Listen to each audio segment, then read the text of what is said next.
Hi there.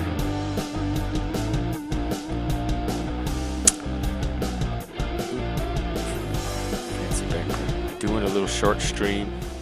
Joe and I have our show coming up in about an hour and a half. So I figured this would be a good opportunity to finish going over the results of that EQ test for Zephyr and anyone else interested, and maybe touch on a few other things. As usual, I'll start looking at the news and reviewing some tweets, and then I'll get into the report. I don't know if I'll have time to do a panel. It depends on how long I go. But if I don't get a short one in this morning, then Joe and I will open it up after our episode. Yes, I think so. Every moment. I think it was Emerson that said, "Every moment is good if we can but figure out what to do with it." Okay, let's see what's happening in the world. We got, what, Saturday, Sunday, Monday, 4 days before election day chaos, or post-election chaos. So they're rallying around, Joe, it's looking like North Carolina is going to be one of the states it comes down to. You sure you don't want to reconsider? You're a very logical, rational person, but this position of yours is subjective, myth based. It's not based on anything factual. It's your own subjective sense of things, and we sure could use all the vote. Even the people in Maine. I don't know how Maine's going to come down either. This is an opportunity for Kamala and the Karens, the Democrats. They're not going to make life good for men. If you're already sensing the pushback against men and masculinity the past few years, it's not going to get better under those. We at least have a little bit of breathing room under Trump. Oh, like an existential thing? That's what's so cool about these things, is it is an opportunity to, like, go deep and do that existential work at your core. I agree that the voting or not voting is just a surface reflection of something deeper. Ninja Kitty, hello. Let's see what else is going on.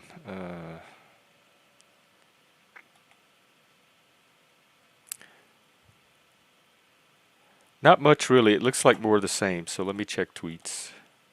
It's really like Ukraine, Israel, and then election. Those are the big three headlines, and they have been for a while.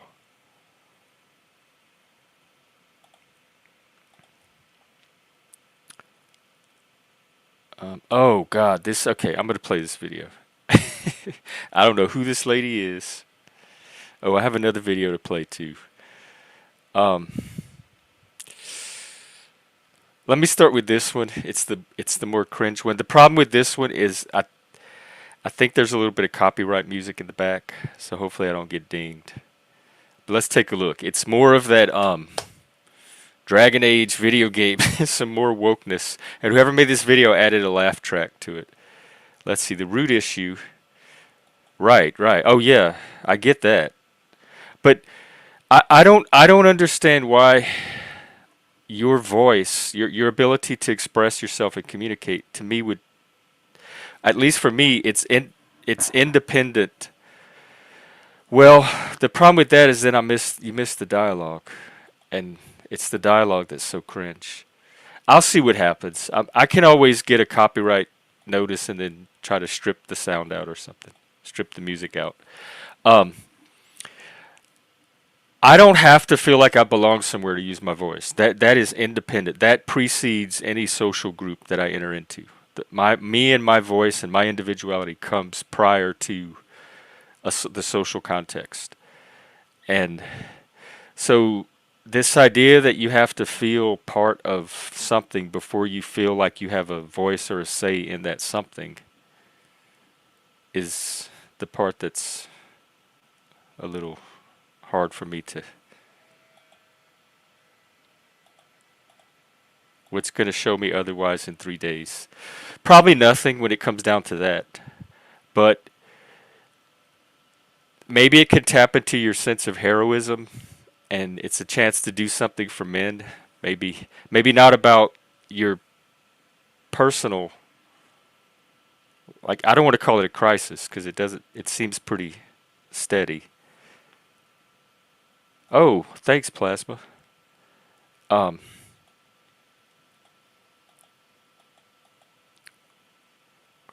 like the voice of the people, and because you don't feel like the people, you don't feel like your voice belongs in that voice. But you are the people though.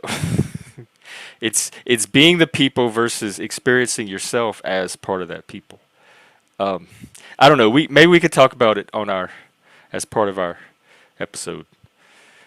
Um, all right, I'm gonna try this Dragon Age video if y'all can tolerate it. It has a cringe warning. I'm gonna warn you. In fact, I thought it was parody, but it seems like this is actually part of the game. Let's take a look. Here, vegetables. Thank you. So, I'm non-binary. What does that mean? It means I don't This feel seems like a like man or a David woman. Lynch's If you are Inland neither Empire. a man nor a woman, then what are you? Non-binary. I just said, and I'm going to use they. I hate instead this of one. she I from hate now this on. person so much. Because I have criticized your dress. I'm or not a your violent manners. person, but if I saw her on the street and she tripped and fell, I would laugh. Under the Q, the term for one whose gender does not match the one given to them at birth was a cuniflock. Perhaps you are like that. Why do you have to Expect keep to picking see at it? more Why can't you just be cuniflocks on happy for social media now. Evitash, chakra toebra. who I am? Even if I don't feel like I fit, even if I feel wrong? No, you misunderstood.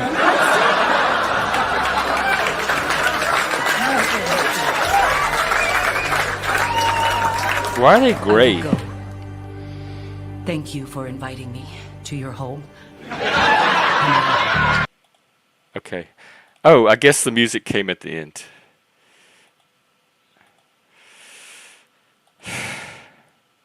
Like I said, I'm not a video gamer. Is this what people want in their games? I don't know. Hey, I'm not the people either. But I think that's what it comes down to is this concept of the people. Because your vote is independent. Like, you have that voice. It's not contingent on this people thing unless you make it be. Like if you were in an office and they were like, say they were going to buy the office lunch and everybody went around taking orders and they're like, hey, here's the menu, what do y'all want for lunch? And you're like, oh no, I don't feel like I'm part of the office, I'm just not going to eat today, I don't feel like I have a say in what I have for lunch because I don't feel like I'm part of the office crowd. That would be weird to me. I hate that character. She's so bitchy and abrasive and all about her, like, I'm non-binary. What does that mean? I just told you. You told her shit. You gave her a term. She doesn't understand what the term means, and your explanation is, I just told you. Like, don't give me. Look, I can't do this. I can't do this. I gotta close off that rabbit hole. Shut it down. Stop it up. Okay, I have another video. This is on a more positive note. I don't know who this lady is. It's some kind of debate between politicians. It's this Asian lady. Can we get more of her? Let me find the video. I could watch this video over and over and over. This is how you do it. So, everything I say about women not being assertive, not being able to speak up, not being intelligent, not being able to stand up for their values, all that stuff. This video disproves it. This is the kind of women we need more of. Lily. Let's watch Lily. All the politicians who don't understand that, they should go back to economics 101 schools to learn who caused high inflation. It's not the private sector. It's always the federal government who can print money. We don't continue this disastrous tax policy. Ms. Tomlin, You are wealthy. You are worth 20 million to 30 million dollars. How do you know about regular people Ooh, suffering? Do you go shopping, go to Walmart, buy food? I talk to those people, and you pretend to be a renter in Nashua. ooh. A few months ago, move back. The Donald company Trump, get decided her to in your save us cabinet. millions of dollars from Washington D.C. insiders, and the millions of dollars. I don't have money to run a TV ad, and you pretend you are poor. Complain rent is so high. You could This is have how the saved people an in Seattle, by apartment the for way, other this people to white rent lady. in Nashua. Just go The back to your $2 classism million is off home the in charts. Portsmouth. Please don't say that because you do not understand regular people's concern. People cry in my arms on this issue. Is just so dead wrong.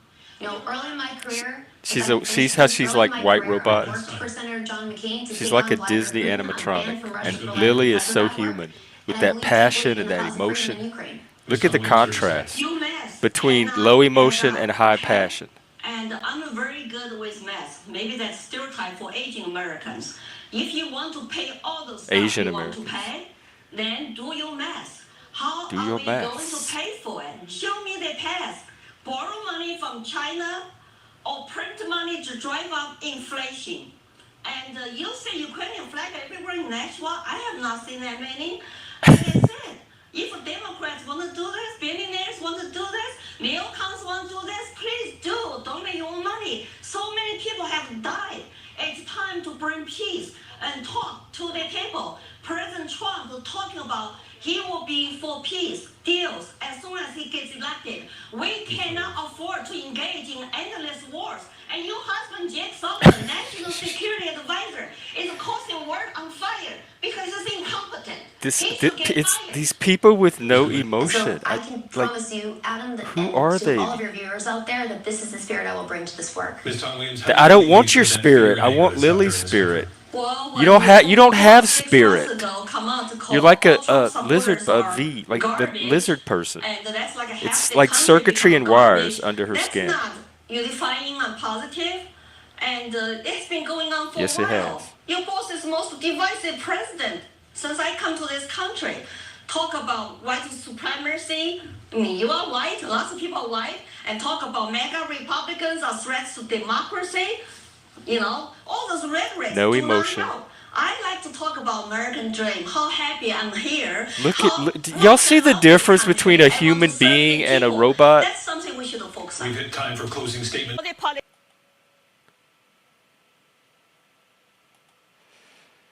Man. Okay, speaking of emotions, I guess I better get into this emotion test. And so Joe and I can do our thing. Oh, hang on, let me catch up on comments. Yes, you still have the right to vote. That's a technical fact. Yes, yes, I agree. And I think this is a time to use them because some of our lives are in jeopardy of becoming worse. And I think that's an appropriate time to use a vote.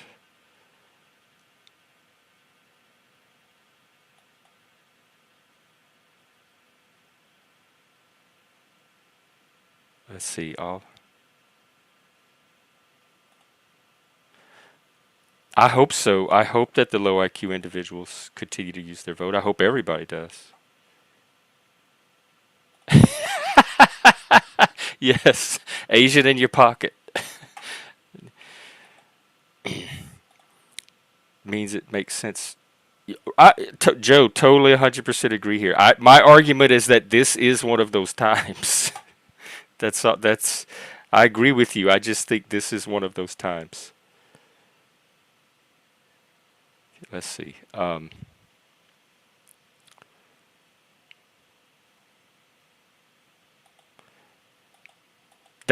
Shameless. That's not what I got from this video at all. whatever the dangers are, Lily navigated them expertly, and she made the woman look completely unappealing in the process. Zephyr, hey. Oh wow, okay. If you have picture videos or you want to share your stories, we could do that today. All right. I'm probably gonna not look at comments for a little while I do this report. I'm just gonna do a brief summary. I got the AI to summarize it all for me, but I want to look at just the basic structure of the results. So apparently my overall score is 121. Dolbez got a 122, and Zephyr I think got a 123. So the three of us are all about the same range. We're equally emotionally intelligent and are ignorant, depending on how you look at it. Let's look at, like, okay, maybe my highest. Let's see. The problem is I don't know how these are defined. They don't really easily define them. But my emotional selectivity, whatever that is 100%. I'm maxed out on that. My comfort with emotional expression, pretty high. Emotional regulation is low because it's not a value for me. I don't make an attempt to regulate my emotions. So for somebody that doesn't even try to regulate their emotions at all, I seem to be pretty high in this too. Social skills, social insight, we'll get to that. Basically, I didn't learn anything new about myself from this, not much. I learned that I was autistic and I can't read verbal language. I'm socially retarded, and that's about it. It's always the interpersonal stuff, the intrapersonal stuff was fine. It's when it intersects with other people. And that could be that positive maladjustment, just a experience gap when it comes to emotions. Like me just having more experience with emotions than a lot of people who see emotions as something more negative or risky or fraught than I do. Because I see them as a strength. And so it just could be the gap from that. Like when I interface with other people and they're at a different level of emotional aptitude, that's going to naturally cause some tension. Look at this ability to read body language. Is this my lowest? Nope. I'm even lower in adaptable social insight is my lowest. And I am autistic. It's very frustrating.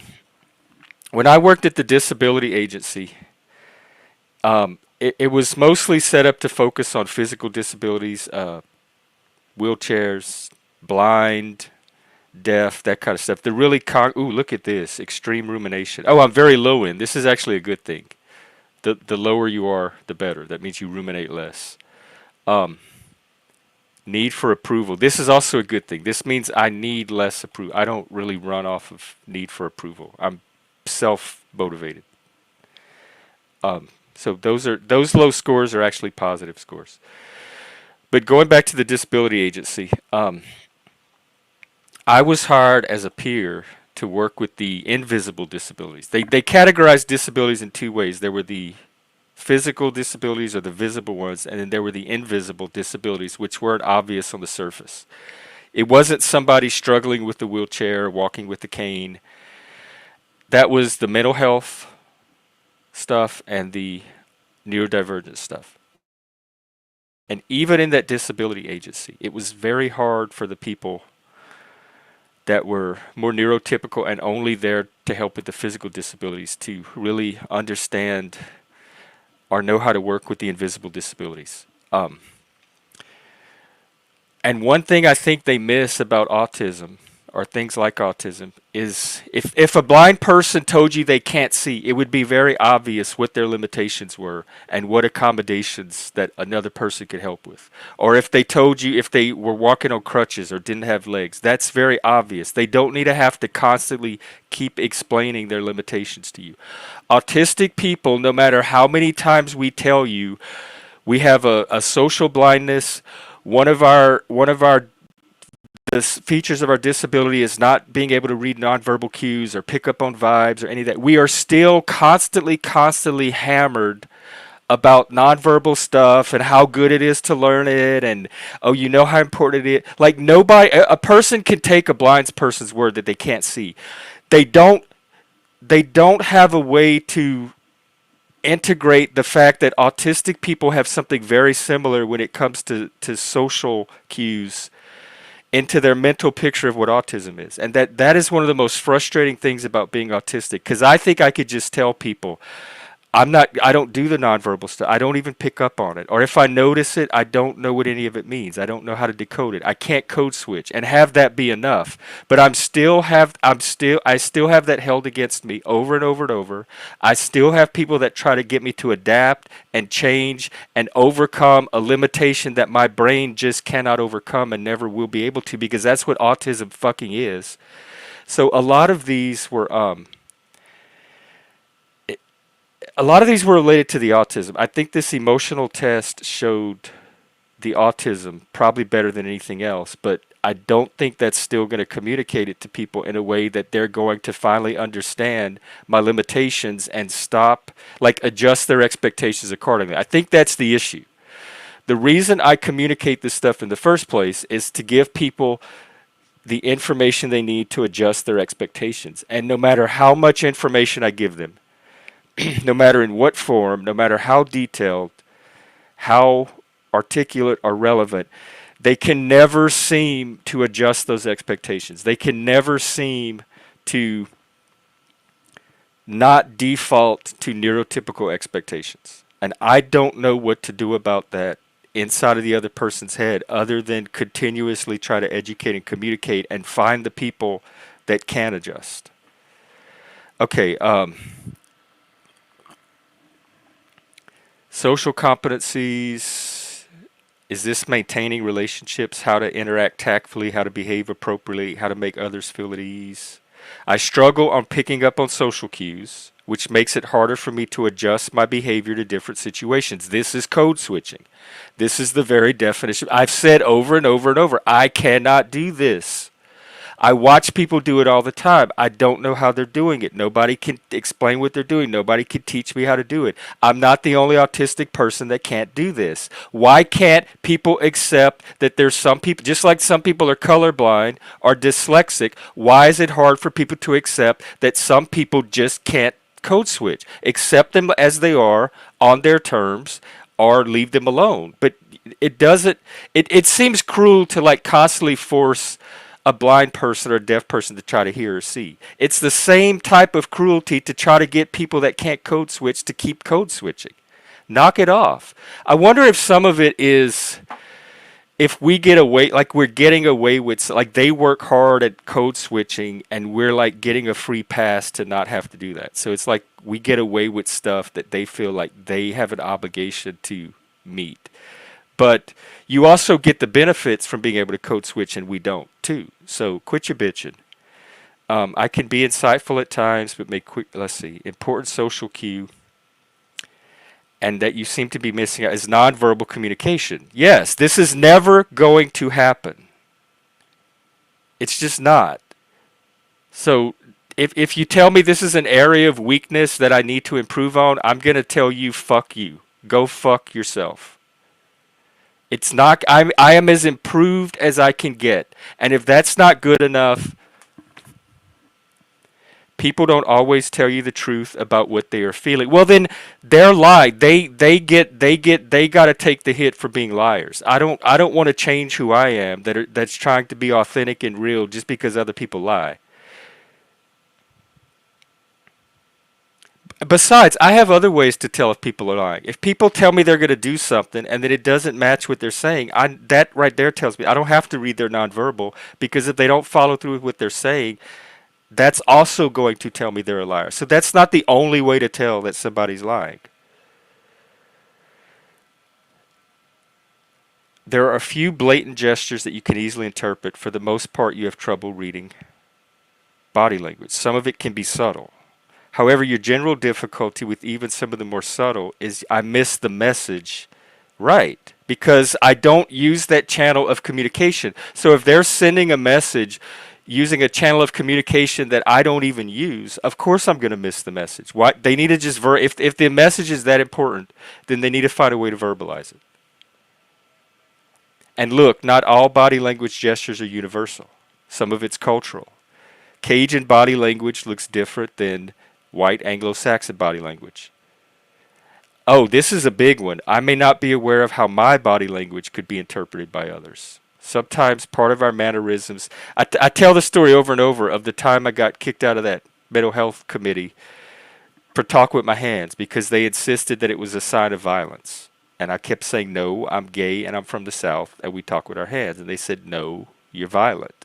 And then they voted me out. Um, I tell people all the time, don't go off of my body language. And I'll have people, we'll be talking and people will say like, oh, you seem so such and such. And they start adjusting the conversation. I'm like, no, don't go off of that. Just let's keep talking like we're talking. Don't adjust it in reaction to my body language because people almost never get my body language right.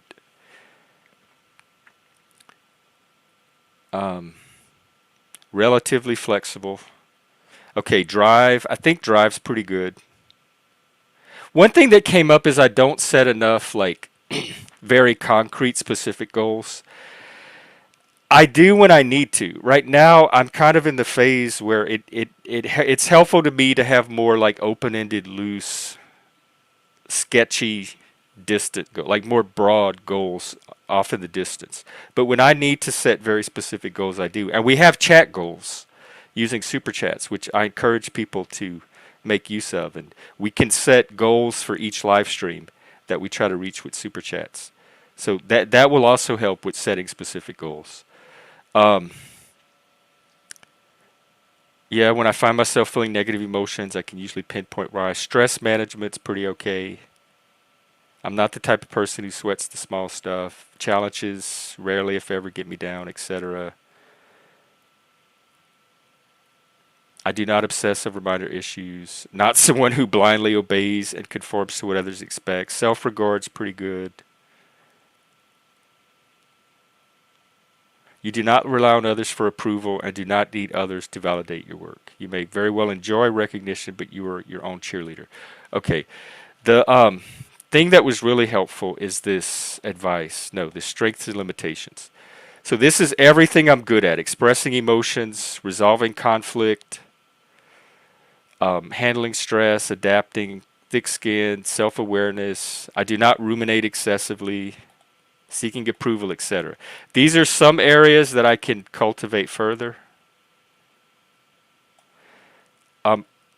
I'm usually able to identify the emotion. Sometimes if it's a complex emotion made up of several more basic emotions, I can struggle to get the exact nuance right. But for the most part, I'm okay on this. I can handle it. Yes, I mean, I've worked in inner city schools teaching gay people. I've worked in psych units, like mental health locked psychiatric wards, both adult and child, youth. So the environments that I work in are pretty emotionally intense environments, and I'm very good in those environments. That's one thing that makes me an asset for those companies. I can regulate my emotions, but it can be a challenge. I can regulate them if you notice, when I do spurg out or whatever, my recovery time is pretty quick. And I know Jack Talcott, people like to do the same thing with him and poke him and get him worked up, but his emotional recovery is excellent. He can recover in seconds from something that triggers him. You have shown, okay, self-motivated, flexible, content. This is the same kind of stuff we just went over. This is the stuff they say that I need to develop and improve. Adapting my social skills to different situations and people. So it's telling me my code switching.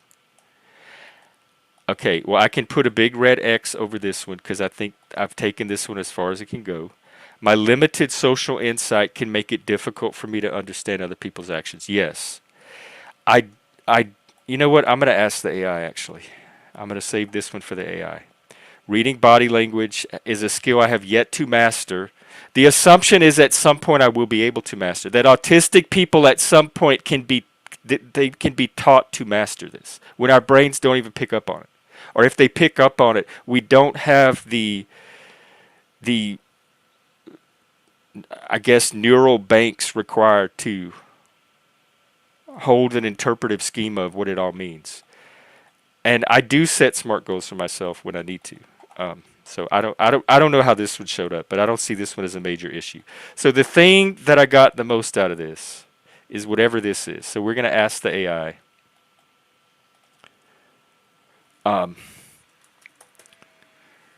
what it suggests on how to understand people socially better.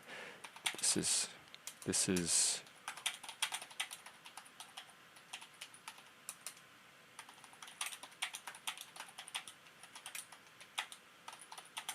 yesterday. Do you have any suggestions on how to improve on this area?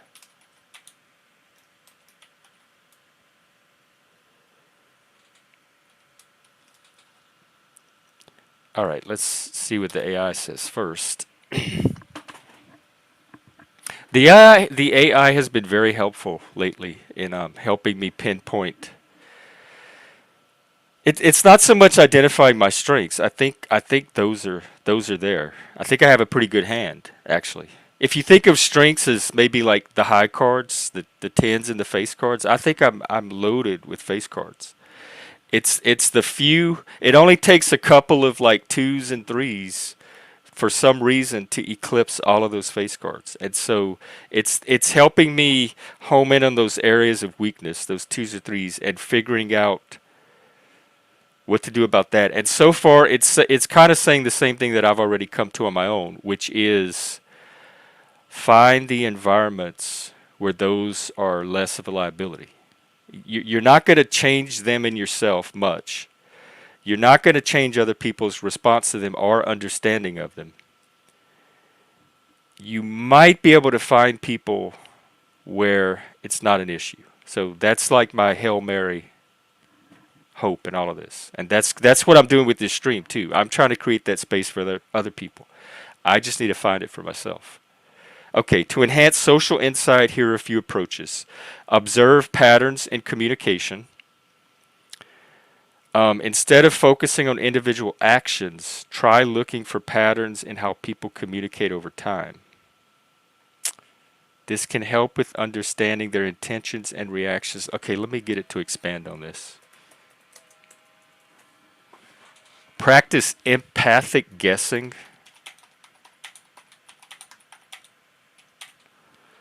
When someone acts in a way that's confusing, try to make an educated guess about their perspective. Yeah, I do this. I'm constantly trying to figure out what's in people's head, like that theory of mind.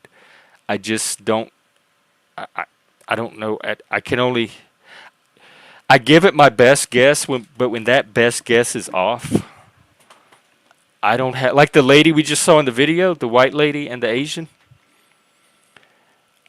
Her psychology is so impenetrable to me. I have no ability to make a picture of what's in her head that would make her come across like she's coming across. It's so foreign to me.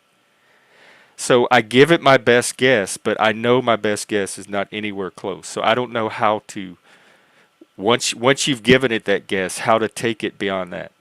Ask open-ended questions. Yeah, I do that. I use questions a lot. That is one of the things that helps me navigate through these situations. Reflect on parallel situations. Think, if you're unsure, think back to a situation where I felt or acted similarly. Yeah, that's part of what gets me in trouble, because that I use myself as a starting point, but it never matches what's in the other person's head, or a lot of times it doesn't.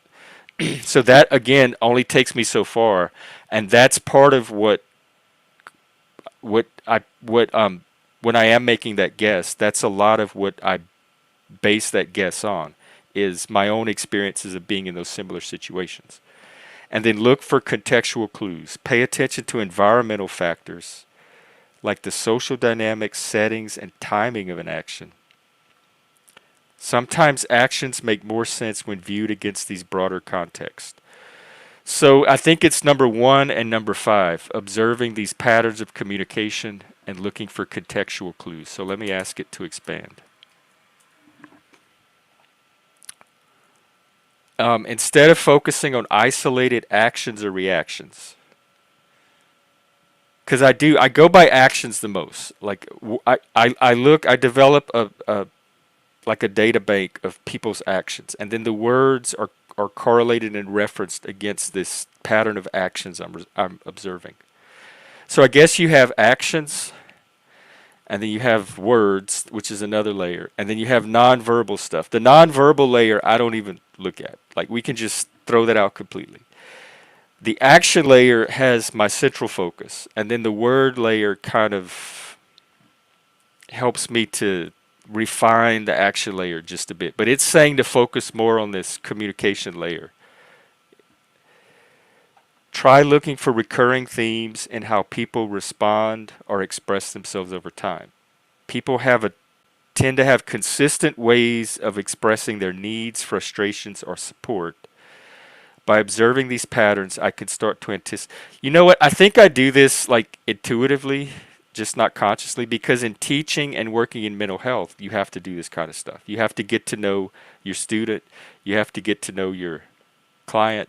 And part of that getting to know is getting to know these things, like how they express their needs, what kind of support they need. It's meeting people where they are. So you have to be able to kind of build a picture of where they are. And that's part of all of this.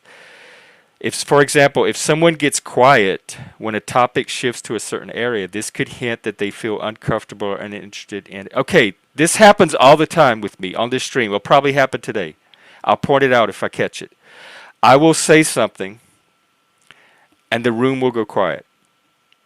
And there'll be like 10 or 15 seconds of silence.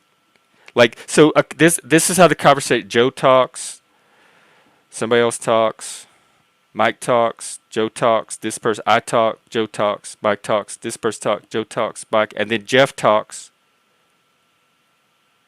Everybody stops.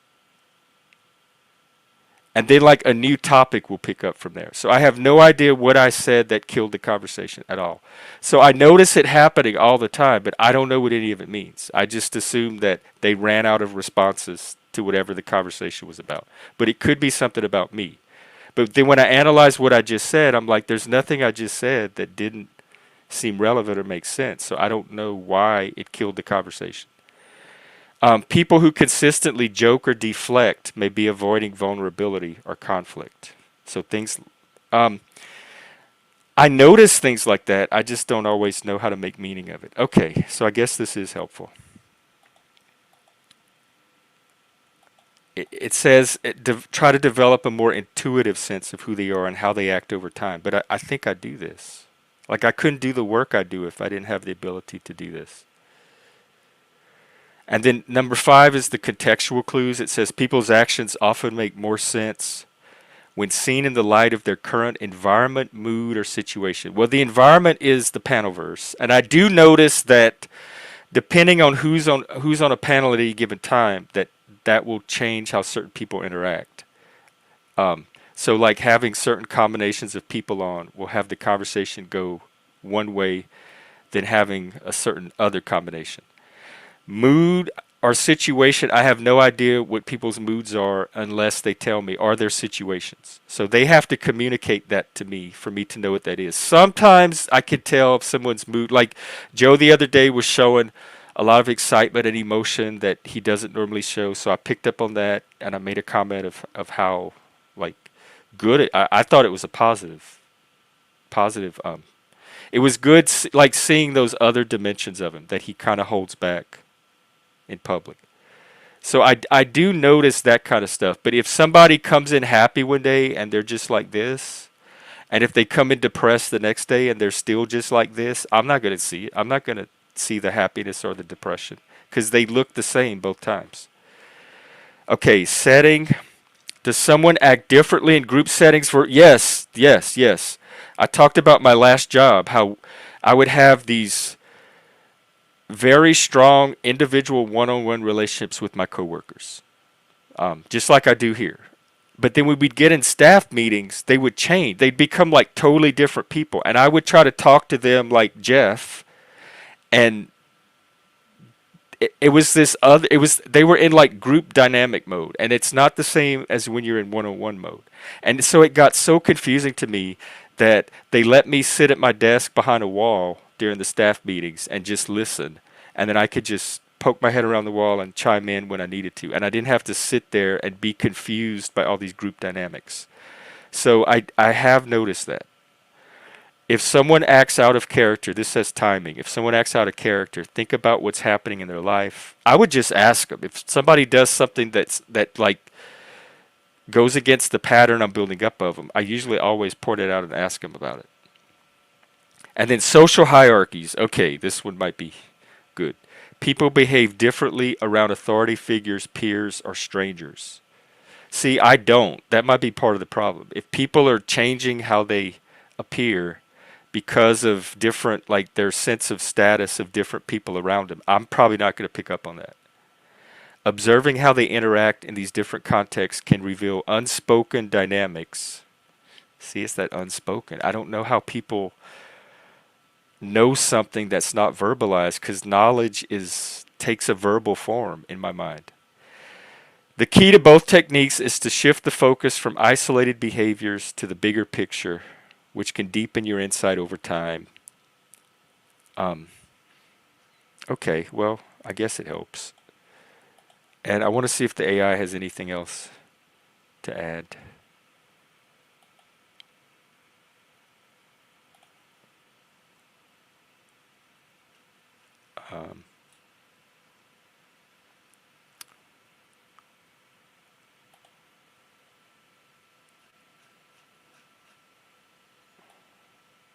Just give me a moment here. It's really long.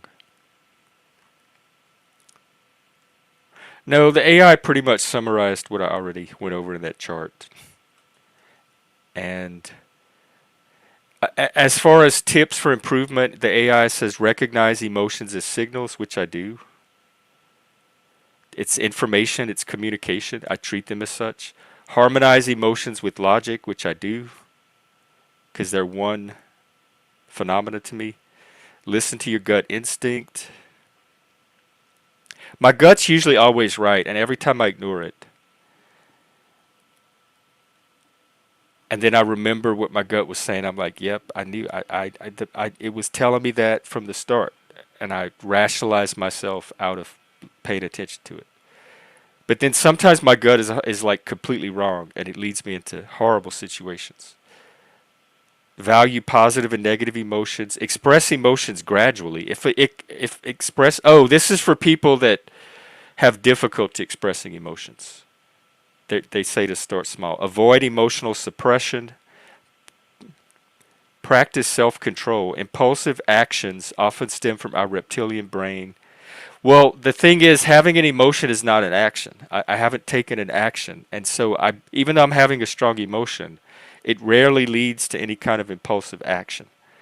Learn to relax and release emotions safely. I think this is just more of the same. All right. I guess that's it. I guess that's all I have. I'll look at comments, and then we can decide if we want to do a panel until Joe and I start our thing. Oh, wow. Very active today. Let's see.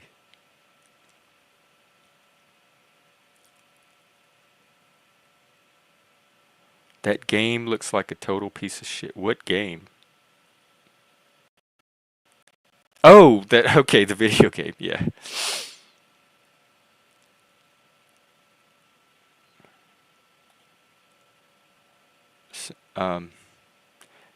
Well.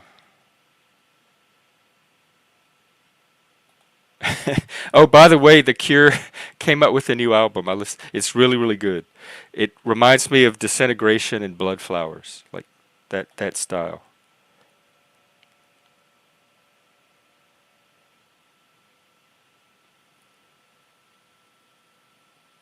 We'll see, not lost. Hey, Joe Cool. We'll see. Yeah, I think so. Joe, when I went back last year for a visit, I felt completely normal.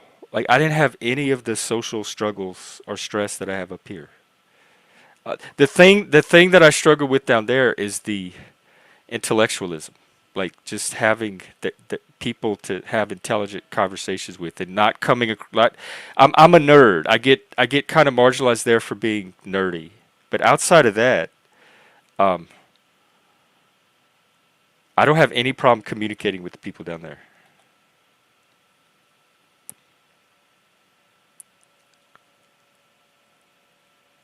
I can post it. Let me get the link. It came from Zephyr. I'll post it in mental health support. How about that?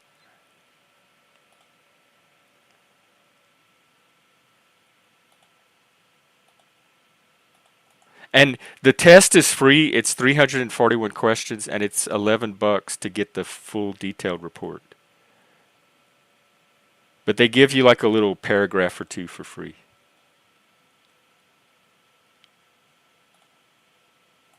All right, here's.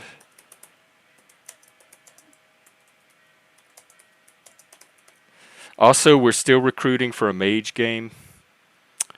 I have a post in the gaming section of Discord if you're interested. It's going to be a role playing game, and we can even stream it live if people want to. Joe, we owe Not Laws a barotrauma game, and he said he thinks it might be better to do it in Discord. And then until we get proficient at it, then we could stream it. What's a deficiency, Not Loss?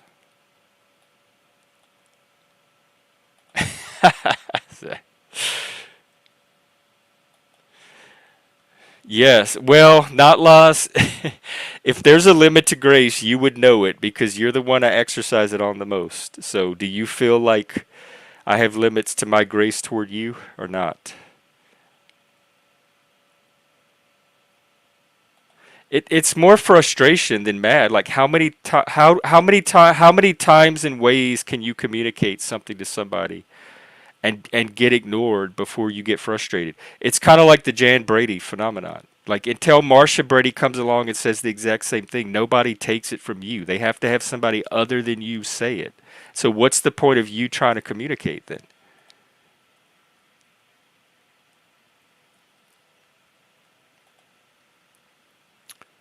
Yeah, Kitty's right here, Not Lost.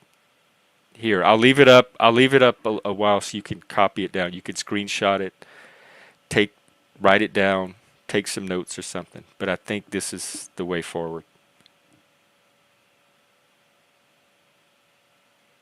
I know it took me like a couple of hours, and Dobez, I was like in the middle of it. I not even at the beginning. I was already like into it, and he's like, "Oh, I want to take it too," and he pulls it up. And he finished before I did. He like zipped through it. But I was reading them out loud and talking through them too for the audience. And Dobez was just doing it in his head, zipping through. And he took it in like 20 or 30 minutes.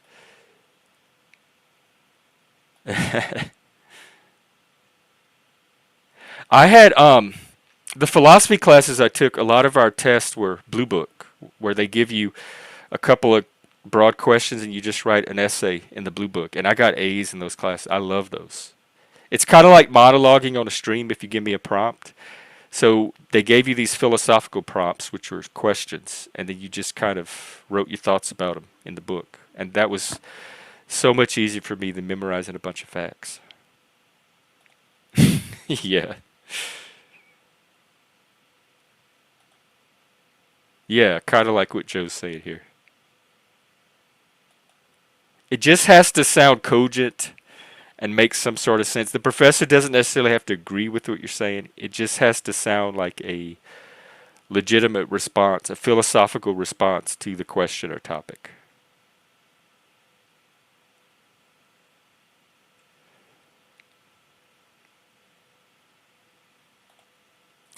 You do in fact do that. You state, I'm not sure what this lines up to. You state when you notice things in conversations with us. Yeah, I mean, I'm pretty good at observation, except for the stuff I miss. Um, I had 4 years of college, and I kept changing my major.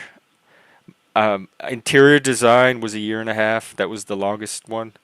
And then I finally got tired of doing that, and I said, okay, what's going to get me out of here the quickest? I'm just ready to get out of college. And I went through the catalog, and it turned out that electronics technology, I could get out with an associate's degree in like a year and a half. And so I said, okay, let me do that.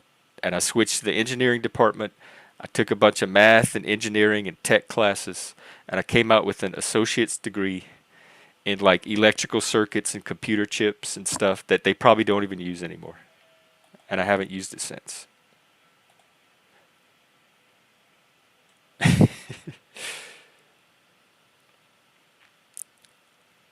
Oh, good, Axis. Fantastic. Great to hear.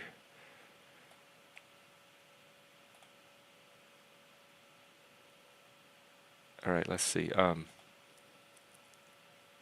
Right, exactly that. Like your gut's right, except when it's wrong, and the times that it's wrong are so disastrous that it makes you question.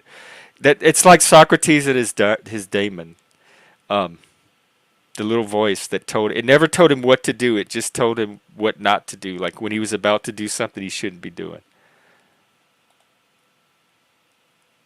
Right? Yeah, this exactly this.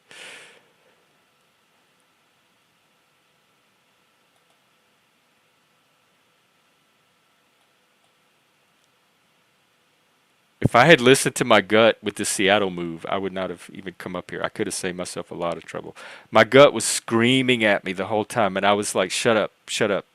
This is all the reasons this is a good move. Uh, I don't want to hear it." And I deliberately ignored and suppressed my gut. In fact, I consciously rationalized it like this because the dude told me, he's like, "Trust me, put your life in my hands." That's what he said to me. And I said in my mind, I said, "You know what? What if for once in your life you don't know everything and somebody knows more about yourself than you do and somebody is right about you and you're not?" And I said, "Let me run this experiment and see. Let me take a chance that what this guy's telling me, even though it's going against everything I know about myself in the situation, is that somebody else might know more than I do." And I took the chance and I took the experiment and I put myself in his hands, and nope, I was completely right. But I rationalized it as like an experiment, a test.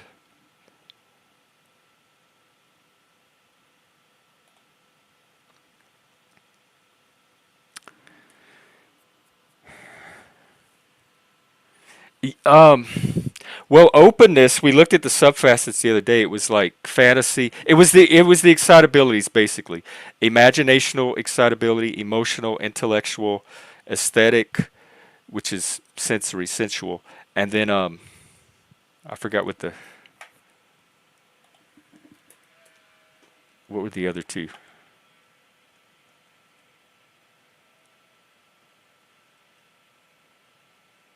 Experimentation and diversity, tolerance for diversity. And I was high, super high in all of those.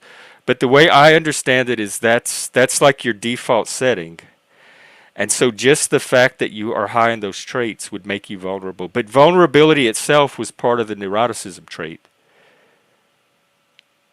And I was kind of average there. There's some situations where I'm vulnerable, but there's others where I'm able to not be.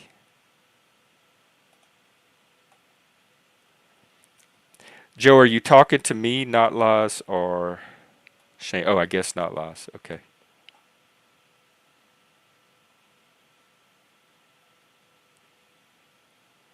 Okay, I think what I'll do is we have two options. I can end the stream, break for 45 minutes, and come back for Joe and I. You know what? I'm going to drop the link. We can do like a little short half-hour panel. If people want to come up, check in, chat, give feedback, and then I'll end the stream and Joe and I will start our Nexus episode. Today I'm going to be talking about further ideas of what I'm trying to do with the stream outside of just the panels, and Joe is going to talk about the stream he's doing tomorrow, which is on how the election could affect the stock market. All right, the panel's open. Come on up.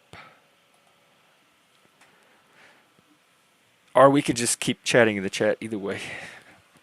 I'm just killing time until our Nexus episode.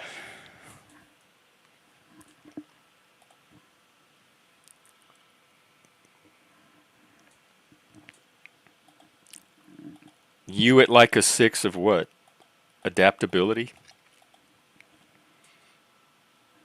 I don't find you I find you pretty dug in. and your beliefs. But let's talk about barotrauma. Not laws? How do we set that up?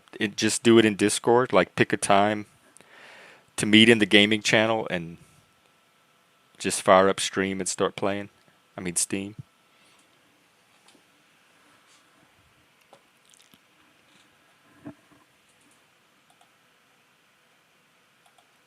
Oh, also in other news, P.F. Jung just released his Donald Trump champions video. I'll post that.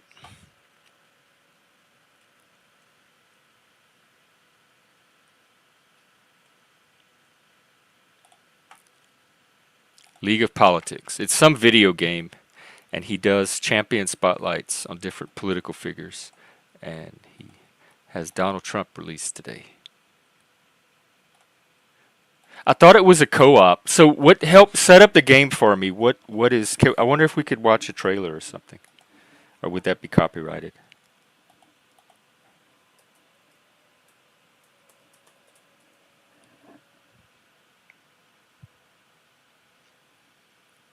Video game. Um,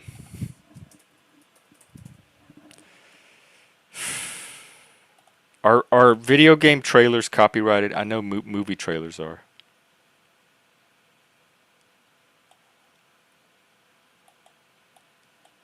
It looks kind of spooky.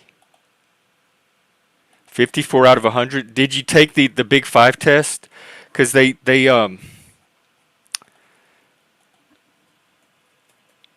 do the subdomain. Like they divide it into two domains. I forgot what the two ones for neuroticism are. One of them I think is depressiveness.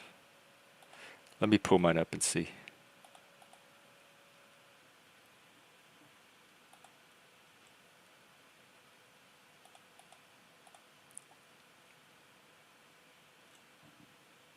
All right.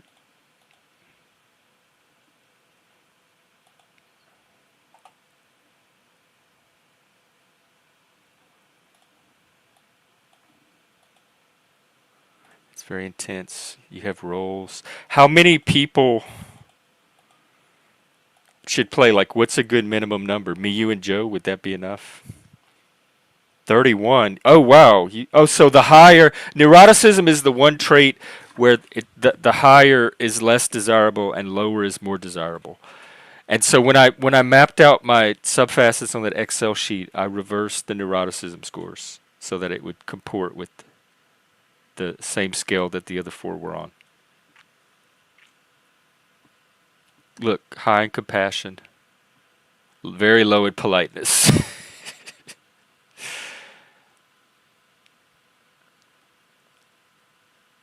Even lower. Oh, I thought I had an 8. I have a 9. I'm more orderly than I realized. Extroversion's probably my biggest trait. The subfacets, look at this, enthusiasm very high.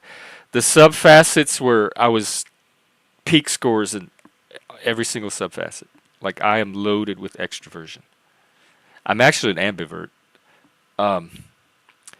Moderately low. It is withdrawal. Yeah, very low. And volatility. That's that spurgaliciousness. I think the thing that raises this a bit is those little spikes of irritability. It's trait reactance is what it is. And I actually got the AI to break down the difference between the irritability trait and trait reactance. And it gave a very detailed explanation of why they're not the same thing. And how there are some personality traits that don't map onto the Big Five.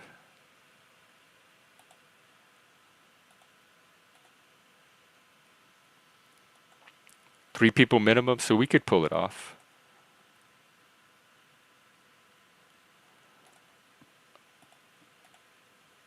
I'm watching the trailer right now. It has music in it. That might be what flags it. I better not risk it.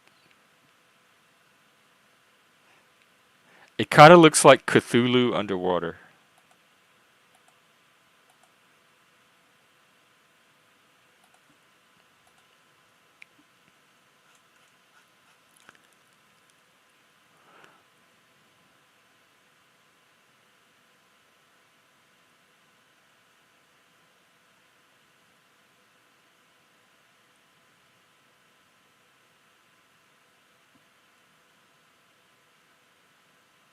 It says that in summary, while irritability might make someone more prone to react negatively in various situations, trait reactance involves a more focused resistance tied to autonomy concerns. However, high irritability could amplify the reactance if somebody perceives the restrictions as especially aggravating. So trait reactance is much more targeted, and my reaction is very specifically when people are trying to police me, and that's it. I don't have road rage. I'm not an impatient person. I don't get irritated very quickly with a whole bunch of stuff people do. It's really just that specific one thing. And irritability is more broadly directed.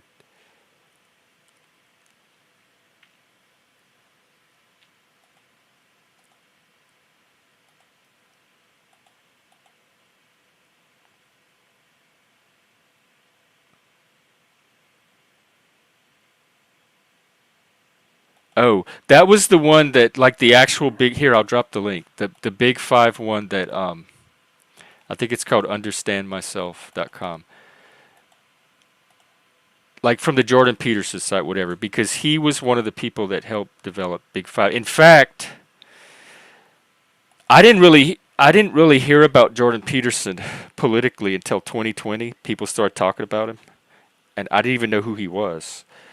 But the name sounded familiar, and then I was looking back at some research that was doing for my last job, and I had all this material printed out from the internet on the Big Five, and his name kept showing up in there as one of the researchers that helped put together like some of the tests that validated the Big Five, etc. And then I made the connection. I'm like, oh yeah, Jordan Peterson, the Big Five guy. And so I think the Jordan Peterson site has a Big Five test, or they partner with this Understand Myself company, and it's a very detailed you have to pay for it. And so I took it on stream. I took a lot of tests on streams. I did the moral foundations, the Big Five, the EQ test. There were some others I don't remember. Well, I tell you what, if we're not going to do its panel, then why don't we just break for about half an hour, and then come back at noon, or 3 p.m. Eastern, and Joe and I will do our Nexus episode. People can go get something to eat, get more coffee, stretch, whatever, and then Joe and I will see you in about half an hour. How's that sound? All right. We'll see you then. Take care. The Nexus coming up.